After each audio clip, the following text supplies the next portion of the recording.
بعد أعوذ بالله من الشيطان الرجيم بسم الله الرحمن الرحيم اللهم صل على سيدنا محمد وعلى محمد وسلم تسليما. أيها المشاهدين الكرام، أخوكم شيخ سجد معكم اليوم المبارك. الحمد لله رب العالمين، أحييكم بتحية الإسلام تحية أهل الجنة وهي السلام الله عليكم ورحمة الله تعالى وبركاته. أنا فلبي أمبارما سمع بلجري يعني مسودم سن ماكرو مكرني يلا mamu abonu no shewu sa jabate ka pashika nte sege nte nyina amme audi foka au barkada amu ye shewu sa jabate ka faidata na ba ke shu na ba ke kle na ba ke san an wati belejere ne ka fuliba audi amma chama ni fene ba abonu na amu be ka bonye kan yi kapasika fo kulu be ka nafa chama so shewu sa jabate ka faidala amma chama le be aye mum makunye anga donya okonnana ka damre anga barafon ama mum bla kata frafina kono farajira kono ma mum be no ken no reconnaissance ya onma kan an yere ka an yere foka on barkada ka bonye chama kan yi amba wodi fode mais ni video yi mbalma aslemo ne ka abonné chebaw nga abonné musubaw. Partagez cette vidéo massivement. Nous avons une information qui est très utile, qui est très importante à vous donner ce jour-là. Alhamdulillah Rabbil Alamin. Jabate, on a mis en filet baron. Chez vous, Jabate, quand les vidéos, on peut partager, quand un groupe belge quand partager quand les ressources qu'on a quand il y a ça en balma c'est moi parce que les vidéos inflé quand n'a pas sur là il y a ça en balma c'est moi parce que les vidéos inflé quand donc a foko jani alamande yi kanu yere kana kama fitir ma wala ide ne ka abonné wu amina an fakoro ka kodo lamaga amina an bakoro olu ka kodo lamaga amina an choroba san kemo olu ka kodo lamaga amina dafin choroba ka ala deli gelendo lamaga aw yede mais dibina ke jama barayi ka di awma ka donc a foko shewu sa jabate et l'onia kana kele moubaye ka bidema ni aw nyena lono ne rebe sekanye. Vous êtes dans les besoins aujourd'hui, moi je peux vous aider. Ça peut être que aussi durant la vie moi je peux être dans les besoins faire comment dirais-je, vous pouvez m'aider aussi. Donc la vie c'est comme ça. Alhamdulillah rabbil alamin. Information mimbe kibara mumbe ka di awma amena odi fa onyene. Bientôt c'est une nouvelle année. Nous allons entrer dans une nouvelle année 2021. Jabate amena na do sankura la. Donc on a un abonné chebao, on a un abonné musubado, on y a hakina do faranyonka, mais bien encore mais bon, quand on a abonné belle jene la donia, on a abonné que la fanfa, on a abonné que la djen fanfa, à quelle frafinao, à quelle fragilao, à quelle djen dugo. Au ka vidéo la mede. On y vidéo là bas au demeli yere le kama. Ya sa au se ka donga fo, ko ja sheku sa jabate ra kliba la. Ne au fo, mo cheche abonné no nga page nga, muso abonné no nga page nga, John ni ma nyina aw ko de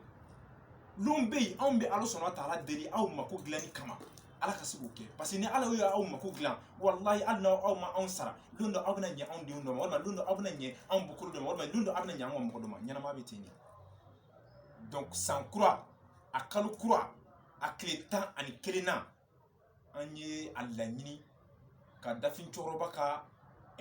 corona kalan chogoya badobe ko oke anga abono bele jiri amuno ke sankroin konnana 2021 kabe akalo foloma au mi janvier kabe akletan ani kelenama le 11 janvier 2021. Donc nous allons faire un grand sacrifice à tous nos abonnés, lire le Saint-Coran à tous mes abonnés. Donc tel que Dalailul Khairat amena korna a kemilu ka kala ka digi ka dalailu ka le fene kala akala ko wolonvla dafin chorba tara ko dalailu mi tombolo Sheikh ala afaya haya jabati no yan fa tara ko dalailu mi tombolo amuno o kana awye anaka yasi yere nasra yere kala chogoya binani ani kele mina sam kono ame feko o ke awye ansema na ka asaraka munye ka damen amishula kana asakaula ko o kantige awye yasa nyina san abise ake here ya on bele jeni ma chogo mena nyina san abise ake kunaje an bele jeni ma nyina san abise ake gersige an bele jeni ma nyina san abise ake sabuzu ma soro an bele jeni ma ikela frajilaw ikela farafina nga abonu be mais a sharia folo Mamu abonné no Cheikh Oussa Diabaté ka page in kan olu ma ko le aw be wele leke ka aw tɔgɔ sɛbɛ ana aw ba tɔgɔ vous allez faire une inscription par rapport à ces sacrifices là yasa aw ka se ka don a la i yɛrɛ fɛnɛ se ani donko kɛla min ye ala dalen lo wallahi jɔn ni e dɛrɛmɛ kelen di e se kɛla fɛn o fɛn ye ala dalen la ni ye min bɔ k'a di ala sɔnna taala ma i b'o de sɔrɔ dɛ hein le geste que tu vas faire là c'est de ça que tu vas trouver de alhamdulillah rabbil alamin an ka abonné cɛbaw ana musobaw an y'a fɔ ɲina san kura o min ye 2021 ka bɛn a kalo fɔlɔ ma o min ye janvier ka bɛn a kalo tile 11 ma le 11 an bɛna saraka bɔ bala kɛ ka kɔrɔna complet kalan ani dalilu jigiko 7 ani yaasi ka sɔrɔ ka baganw kantigɛ an si mana kɛ bagan mun ye aw ye yasa aw bɛ se ka hɛrɛ sɔrɔ ani an balima asɛmɛ mun abonné don an ka page kan ɲina san kɔnɔna na donc o la yasa i ka se ka doni kɔnɔna na n ka abonné aw bɛ weleli de kɛ an bɛna numéro 2 di aw ma an ka Mali numéro ani an ka Côte d'Ivoire numéro mais bila kama anw nani no ci urgent dɔ la Bamakɔ dɔ ka baara la an b'a ɲini aw fɛ a ka dugawu kɛ anw ye an bɛ dugawu kɛ aw ye ka dugawu ɲini aw fɛ donc kɔnɔna na a bɛ weleli kɛ numéro la k'aw tɔgɔ sɛbɛn ani aw ba tɔgɔ an ka se k'a dɔn ani i yɛrɛ seko ye min ye parce que an bɛna maaw de wele kalandenw ani an ka karamɔgɔ ɲɛnamaw karamɔgɔ jolenw anw yɛrɛ sigiyɔrɔ na anw sigila ka taa se donc tɔgɔ sɛbɛn fɛnɛ a daminɛna tɔgɔ sɛbɛn daminɛna ka ban i y'a ma faamuya tɔgɔ sɛbɛn daminɛna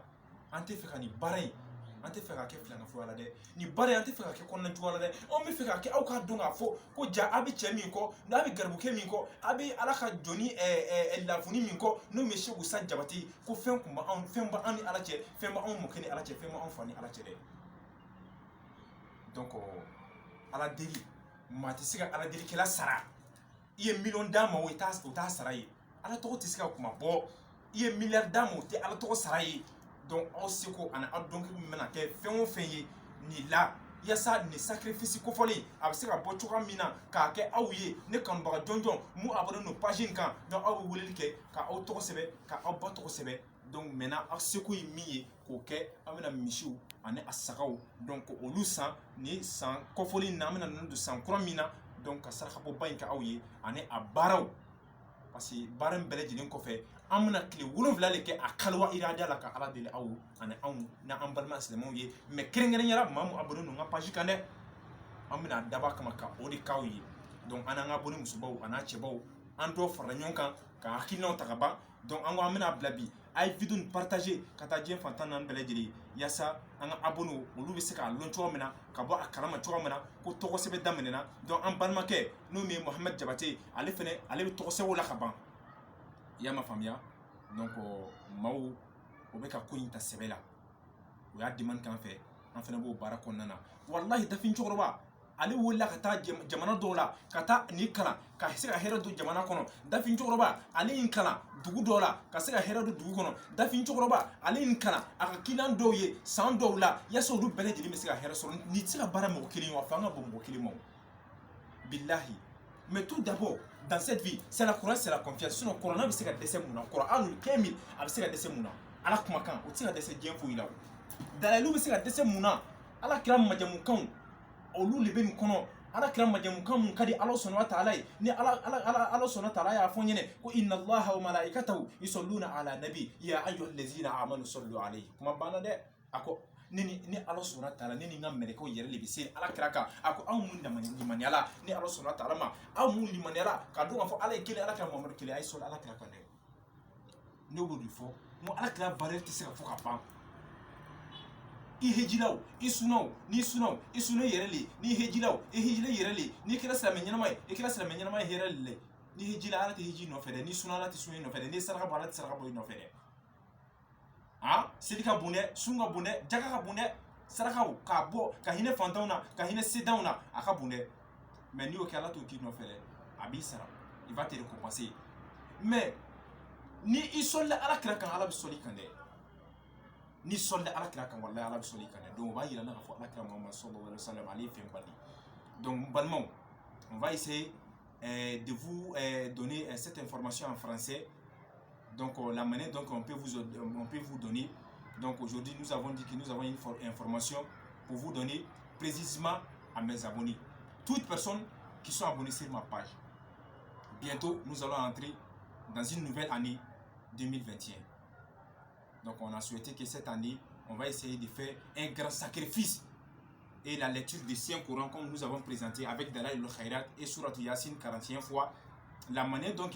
notre grand-père, que son âme repose en paix, Cheikh Al-Haï Sarah Konaté, et mon père, Cheikh Al-Faï Yaha Djabate, qu'ils ont fait durant cette vie dans les différents pays.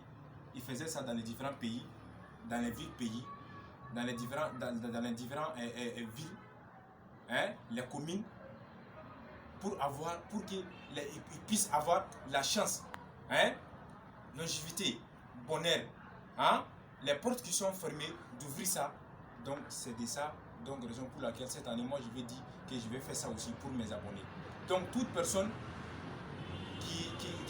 veut s'abonner, qui veut faire l'inscription, donc il donne son nom avec le nom de sa maman et ce qu'il peut faire comme un geste pour lui faire, parce qu'on va inviter les élèves avec les professeurs, comme on le dit en arabe, el-muallimoun, lesquels en yusaïdna.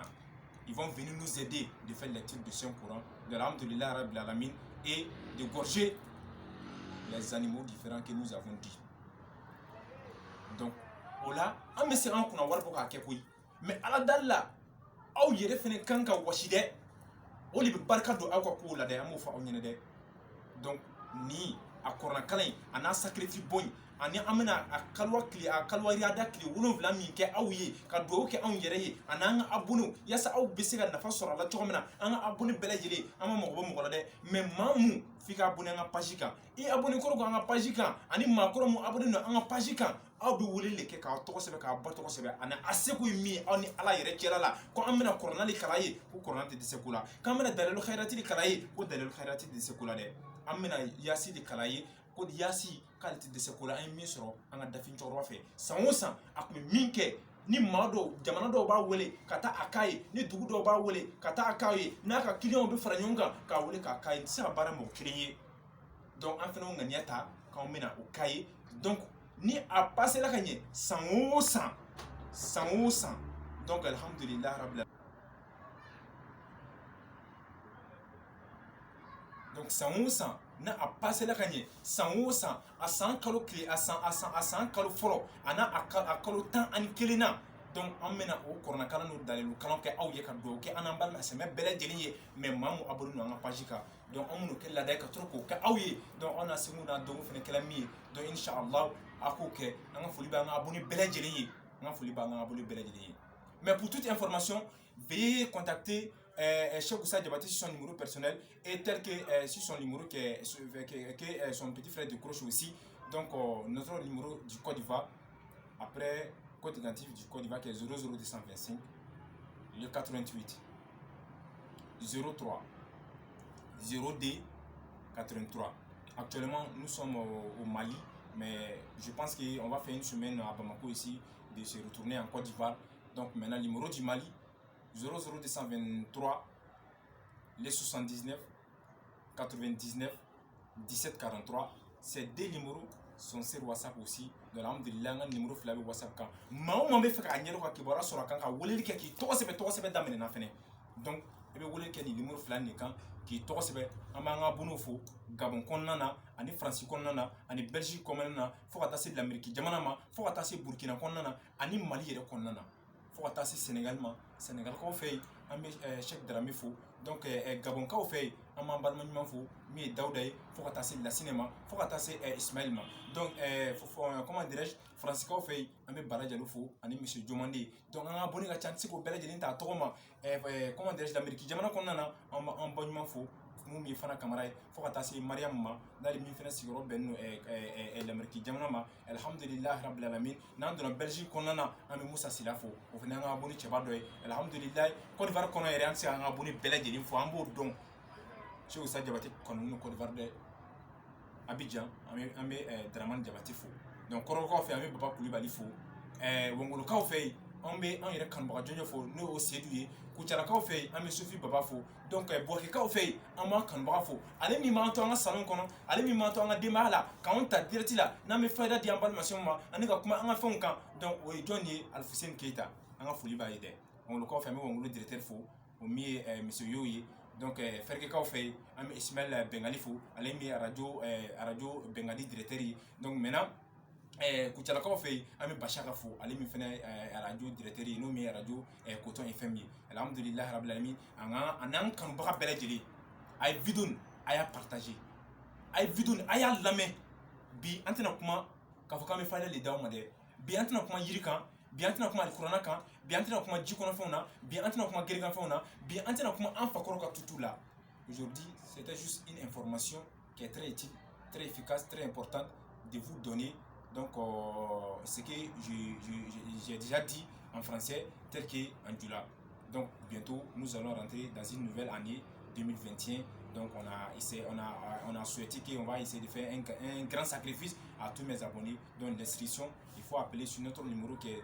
0225 88 03 02 83. Donc, alhamdulillah, rabbil alamin. Dafin chokroba, ibna gireka photo bo, kaira adama dona antinyina. Amani Allah sona tarafe, ala kana sigi jen kene shika. Kami nyina nga chokroba nko. Ala kana sigi jen kene shika, kami nyina nga kana fainko. Ala kana sigi jen kene shika, kami nyina amu makenko. Wallahi sanji bi konodo ani ko ni chokro sanman ne oke dugukolo sanfɛ fo ka taa se an yɛrɛ fa ma n'o min Cheikh Alpha ya jabate ninnu bɛɛ ka miniji dɔgɔla an ma ɲini Ala sɔnna taala fɛ an ka fayida kɛbaga ani an kanubaga jɔnjɔn aw ka dugawu kɛ ni cɛkɔrɔba sanman fila ni ani an balima asimɛ bɛɛ lajɛlen donc ni kibaruya de tun bɛ yen k'a bɔ k'a d'aw ma donc an b'an ka bɔli bɛɛ lajɛlen fo wallahi ni nisɔndiyala ne sewala maa min bɛ k'an ka fayida ta ka bonya k'anw ye ka bonyaw k'an ye o seko a n'o dɔnko la